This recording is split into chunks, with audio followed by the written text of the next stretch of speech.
जय भीम। जय भीम आर्मी।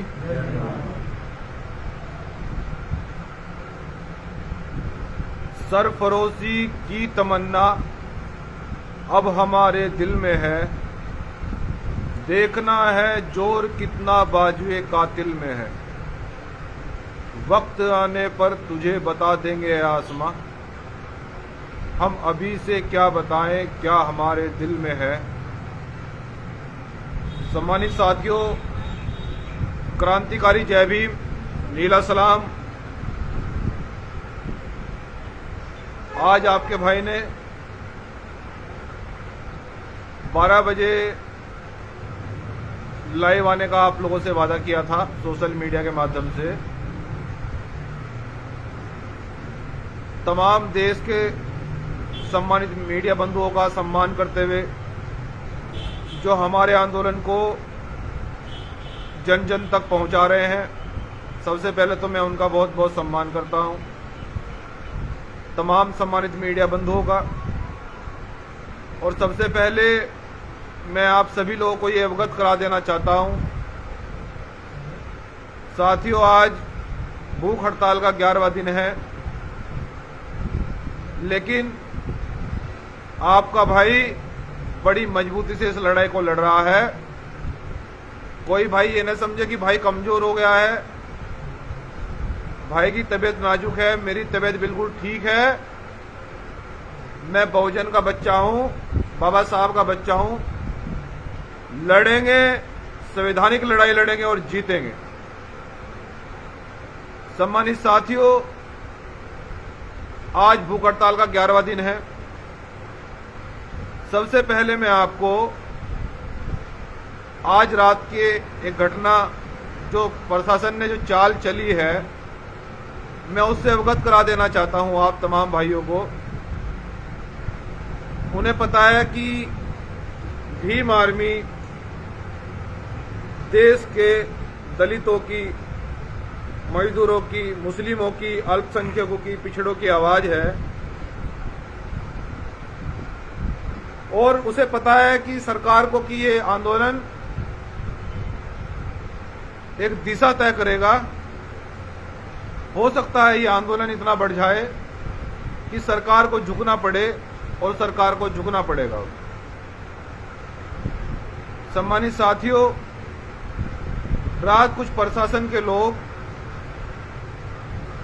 भूख हड़ताल स्थल पर आते हैं और यहां की वीडियोग्राफी करते हैं। लेकिन मैं पूछना चाहता हूं कि जब उत्तर प्रदेश के मुख्यमंत्री जिला सहारनपुर में आए तो यहां के कप्तान ने, डीएम ने, एसपी देहात ने, एसडीएम ने, कोतवाल से लेकर तमाम अधिकारियों ने हमें कहा कि आप लोगों के हाथ में है माहौल बनाना और आप बड़े जिम्मेदार लोग हैं। सहारनपुर को आज अगर चाहें तो व्यवस्था आप लोग बना सकते हैं, और व्यवस्था बनाना, माहौल को बनाकर रखना, ये हमारी प्राथमिकता है। और हमने किसी भाई को लॉकडाउन का पालन करते हुए किसी भी को रोड पर नहीं आने दिया। सभी भाइयों को कोरोना गाइडलाइंस का पालन कराया। लेकिन रात जो देखने में मिला है, उससे जाहिर होता है कि कहीं ना कहीं कुछ छोटे मोटे अधिकारी इस आंदोलन को खराब करना चाहते हैं। उनकी कोशिश है। लेकिन आप लोग जानते हैं कि भीम आर्मी के वो लोग हैं हम,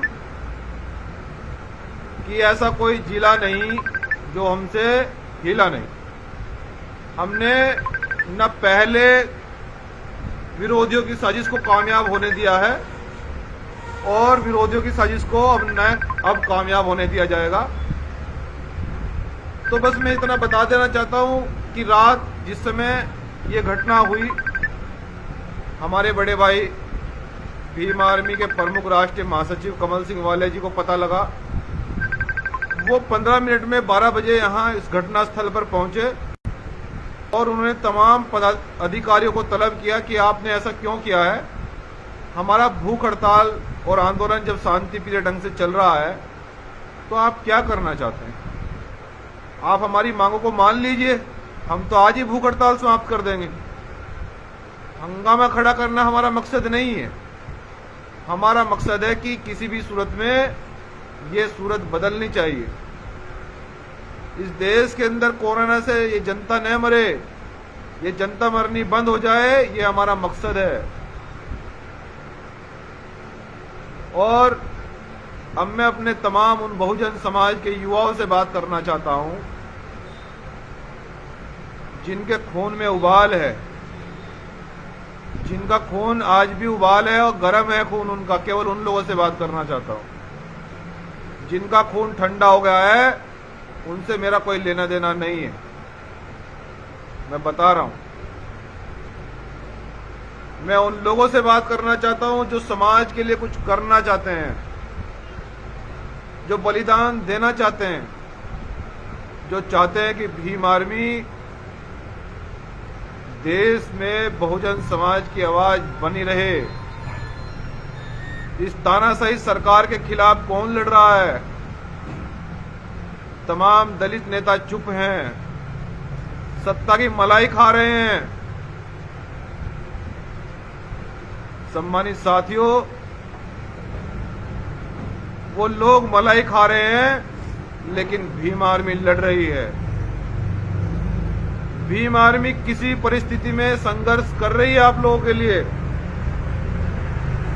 हमने 21 मई को भी जंतर मंतर पर यह वादा किया था, ऐलान किया था कि बहुजन समाज के लोगों, आज आपसे हम वादा कर रहे हैं कि देश के दलित, मुस्लिम, पिछड़े, अल्पसंख्यकों के लिए आज एक देश की नई आवाज बुलंद हुई है। आज एक ऐसी आवाज ने जन्म लिया है जो तानाशाही सरकार के खिलाफ अड़ी रहेगी और लड़ रही है बहुजन समाज के लोगों। तो सम्मानित साथियों, आज हम लोगों ने जिस प्रकार से देश के अंदर कोरोना महामारी में ये देश की जनता हजारों की संख्या में रोज मर रही है, हमने ये निर्णय लिया था कि सरकार के खिलाफ हम लोग आंदोलन छेड़ेंगे और भूख हड़ताल पर बैठेंगे। देश की जनता मरना कब रुकेगी? अगर सरकार चाहे तो व्यवस्था बदल सकती है। सरकार अगर चाहे तो व्यवस्था कर सकती है। सरकार के पास वो ताकत है। कुछ लोग कहते हैं देश के कि आंदोलन करने से कुछ नहीं होगा, कि देश की जनता की मदद कीजिए। लेकिन मैं उन भाइयों से ये कहना चाहता हूं कि हम लोगों ने ताकत सरकार को दी है। अगर सरकार से कुर्सी को नहीं संभाला जा रहा है तो भीम आर्मी के हमारे भाई चंद्रशेखर आजाद जी को कुर्सी दे। हम 8 दिन में वादा करते हैं कि देश की जनता मरना बंद हो जाएगी। यह वादा कर रहे हैं आप लोगों से। 8 दिन में ही देश की जनता को मरना बंद कर देंगे। सम्मानित साथियों, मैं अपने बहुजन समाज के युवाओं से ये पैगाम देना चाहता हूं कि संघर्ष, जो लोग संघर्ष करते हैं, जो लड़ते हैं, किसी परिस्थिति में बलिदान देते हैं, अधिकार उनको ही मिलते हैं। और अधिकार कभी मांगे नहीं जाते, अधिकार छीनने पड़ते हैं बहुजन समाज के लोगों। मैंने आपके लिए वो एजेंडा रखा है। आपके भाई ने आपके सामने वो मेमोरेंडम तैयार किया है। अगर इस मेमोरेंडम को, इस एजेंडे को सरकार ने अगर स्वीकार कर लिया, मैं देश के बहुजन समाज के सरकारी अधिकारियों से लेकर एक छोटे कर्मचारी तक ये पैगाम दे रहा हूं कि बहुत बड़े पैमाने पर आपका भला होने वाला है। इस आंदोलन से आपका इतने बड़े पैमाने पर भला होगा। समाज के लोगों, जो पदोन्नति में आरक्षण है, जो एसआई दरोगा 40 साल से दरोगा की नौकरी पर ही नौकरी कर रहा है और दरोगा की नौकरी पर रिटायर हो जाता है, ये संविधान में नहीं है।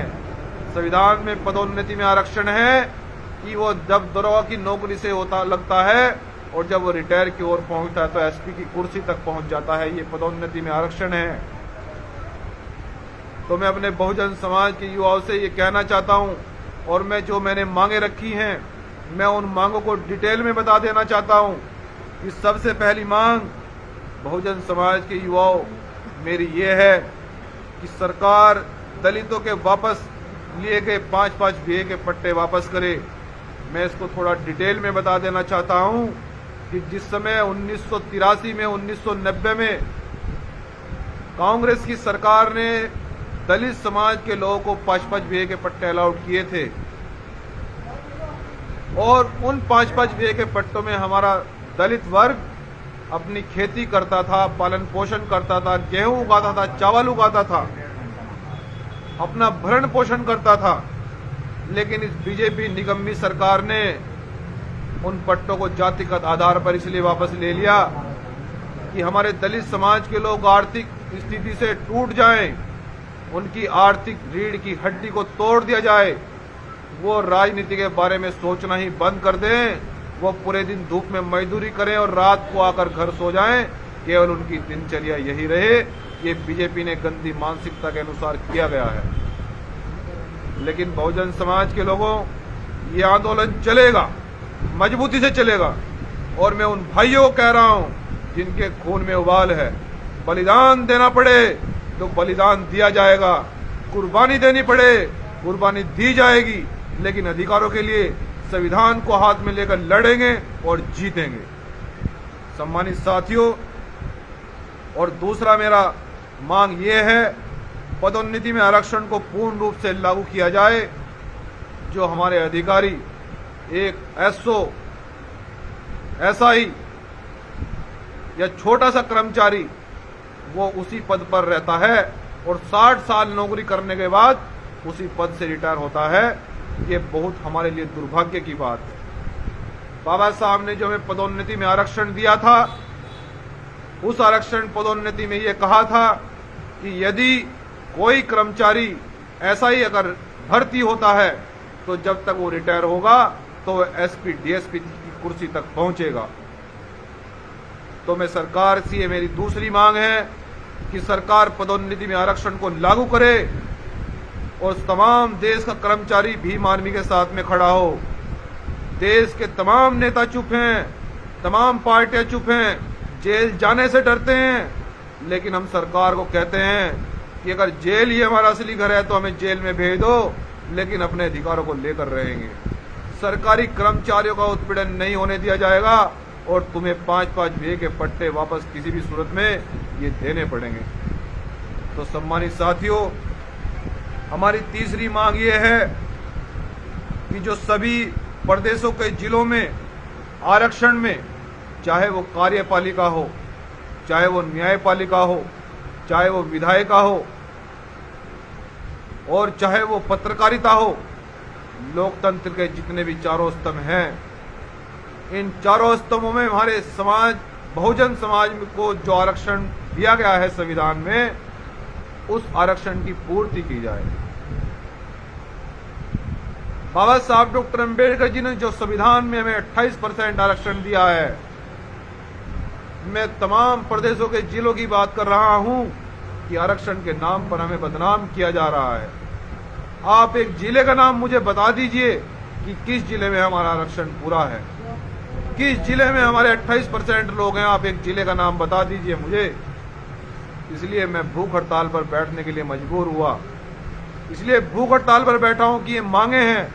देश का युवा, बुद्धिजीवी युवा मेरी भावनाओं को समझे। जो मैंने आपके सामने ये एजेंडा रखा है, इस एजेंडे को समझे। अगर ये एजेंडा लागू होता है तो बहुजन समाज के लोगों, आपकी आर्थिक बेड़ियां टूटना निश्चित है। आर्थिक बेड़ियां टूट जाएंगी आपकी। और मेरी चौथी मांग ये है कि मरीजों के अस्पताल में पहुंचने पर उनको तुरंत भर्ती किया जाए। जिस प्रकार से देश की सरकार तानाशाही को, डॉक्टरों को सख्त आदेश नहीं दे रही है, मरीज अस्पताल के बाहर इसलिए दम तोड़ रहे हैं कि उनको, जब वो अस्पताल के बाहर जाते हैं तो उन्हें कोरोना का हवाला देकर जांच के लिए कहा जाता है और कोरोना जांच की रिपोर्ट 48 घंटे में आती है और 48 घंटे तक हमारा मरीज, हमारा भाई, देश का नागरिक दम तोड़ देता है। हम सरकार से ये अपील करते हैं कि अस्पताल में पहुंचने पर देश में मरीजों को तुरंत भर्ती किया जाए और यदि उनको ऑक्सीजन की आवश्यकता है, यदि उनको वेंटिलेटर की आवश्यकता है, तो उनको मरीज के अनुसार उनको सुविधा उपलब्ध कराई जाए। और अगली मांग हमारी ये है सम्मानित साथियों, देश में कोविड-19 अस्पतालों की वेंटिलेटर की क्षमता को बढ़ाया जाए। जिस प्रकार से वेंटिलेटर न होने के कारण देश में बहुत सारे लोगों की मृत्यु हो रही है, लोग मर रहे हैं, उनको वेंटिलेटर नहीं मिल रहा है, ऑक्सीजन नहीं मिल पा रही है, लगातार उनकी मृत्यु दर बढ़ती जा रही है। तो हम सरकार से बार बार ये मांग कर रहे हैं कि आप लोग वेंटिलेटर की क्षमता को बढ़ाएं, जिससे कि कोरोना मरीजों के उपयोग हेतु वेंटिलेटर को ज्यादा से ज्यादा उपयोग किया जा सके। और हमारी अगली मांग ये है कि मरीजों को ऑक्सीजन की सुविधा तुरंत उपलब्ध कराई जाए। जितने भी हमारे ऑक्सीजन प्लांट चल रहे हैं, उन प्लांटों को आदेश किए जाए सरकार के द्वारा कि जब जब भी इस देश के मरीजों को, कोरोना मरीजों को ऑक्सीजन की आवश्यकता है, तो सबसे पहले उनको कोरोना मरीजों को ऑक्सीजन की सुविधा दिलाई जाए, जिस कारण उनकी जान बचाई जा सके। बहुत सारे कोरोना के मरीज ऐसे हैं सम्मानित साथियों, जो कोरोना में के मरीज ऑक्सीजन की सुविधा उपलब्ध न होने के कारण वो दम तोड़ रहे हैं, उनको ऑक्सीजन उपलब्ध नहीं हो पा रहा है, इसलिए वो मर रहे हैं लगातार। और हमारी अगली मांग ये है कि देश में जितने भी मैरिज हॉल हैं, सत्संग भवन हैं, ग्राउंड हैं, इनको कोविड-19 अस्पतालों में तब्दील किया जाए। जैसे कि आप लोग देख रहे हैं कि सरकारी अस्पतालों में बेड खाली नहीं है। जब कोई मरीज अस्पताल में जा रहा है तो उसको डॉक्टर कह देते हैं कि यहाँ पर बेड खाली नहीं है। तो मैं सरकार से ये मांग कर रहे हैं हम लोग भीम आर्मी के माध्यम से कि जितने भी प्ले ग्राउंड है, सत्संग भवन है, हॉल है, मीटिंग हॉल है, उनको कोविड-19 अस्पतालों में तब्दील कराया जाए और बेड की संख्या को बढ़ाया जाए, जिससे कि ज्यादा से ज्यादा कोरोना के मरीजों को वेंटिलेटर, ऑक्सीजन उपलब्ध कराई जा सके। और उससे अगली मांग हमारी ये है कि देश में जितने भी ऑटो चालक हैं, रेडी चलाने वाले व्यक्ति हैं, मजदूर हैं, किसान हैं, जो कोरोना समय अंतराल का जो उनके बिजली के बिल रुके हुए हैं और सरकार उन्हें बिल उन पर ब्याज लगाकर भेज रही है, हम सरकार से पूछना चाहते हैं कि कोरोना काल में मजदूर कमा नहीं रहा है, उसका काम नहीं लग रहा है, वो अपना भरण पोषण कैसे करे,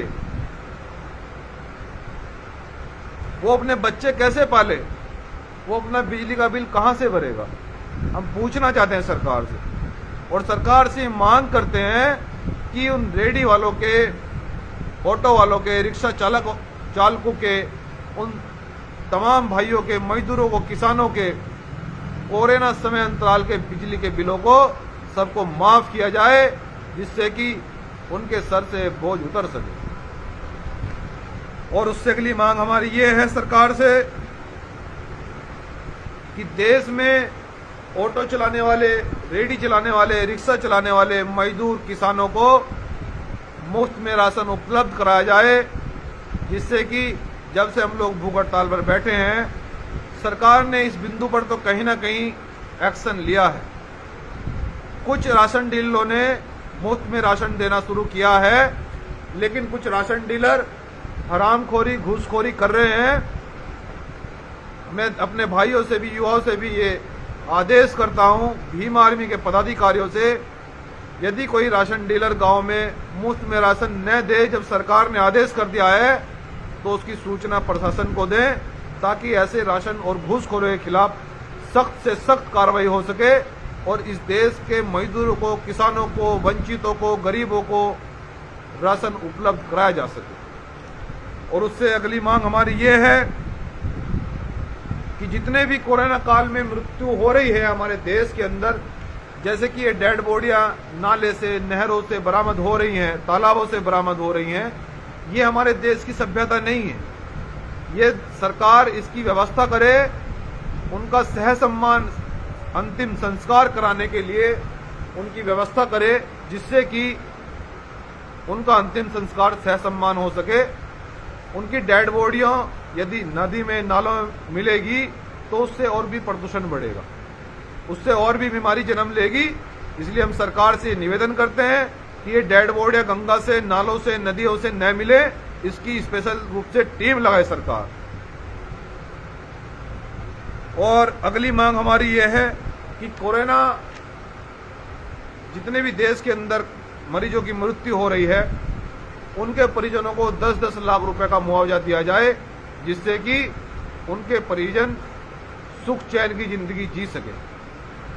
और उससे अगला हमारा मांग ये है कि सरकार ने जो एमएसपी अभी तक नहीं बनाया है, जो किसान विरोधी जो कानून है, उसको काले कानून को सरकार वापस करे और एमएसपी पर कानून बने और किसान की फसल का मुआवजा दिया जाए, उसकी फसल के रेट तय हो, सरकार उसकी फसल खरीदे। जो बाबा साहब ने, डॉक्टर अंबेडकर जी ने जो किसानों के लिए जो बिल बनाया था, उसी को पूर्ण रूप से लागू किया जाए।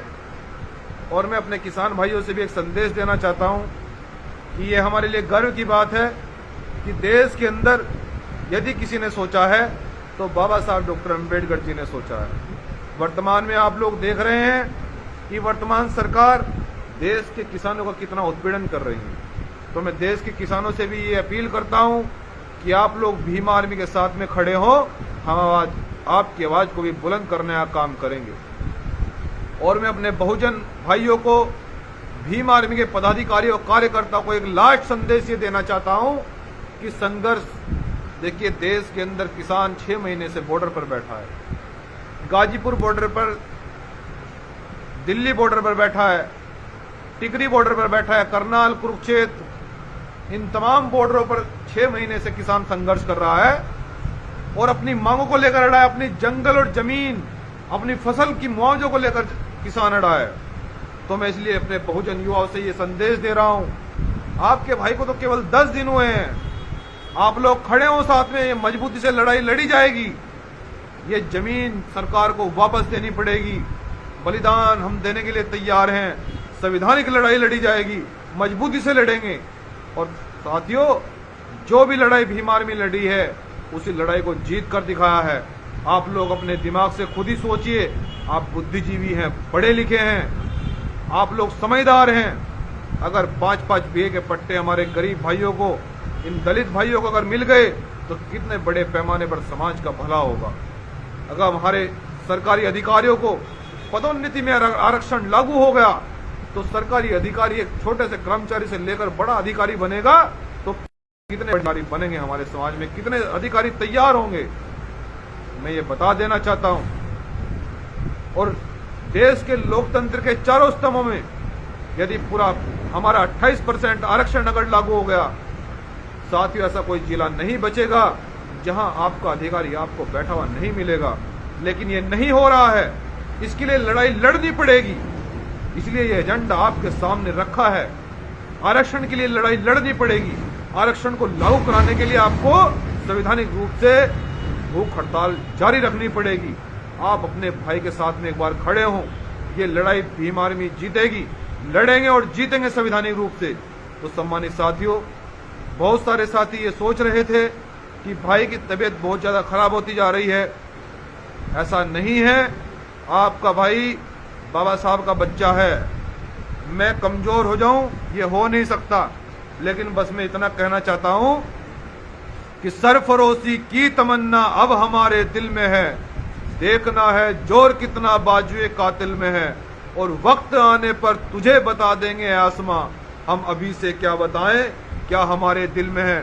सम्मानित साथियों, संघर्ष करना आप उन किसान भाइयों से सीखो। 6 महीने से रोड पर पड़ा है, हमें तो 10 ही दिन हुए हैं।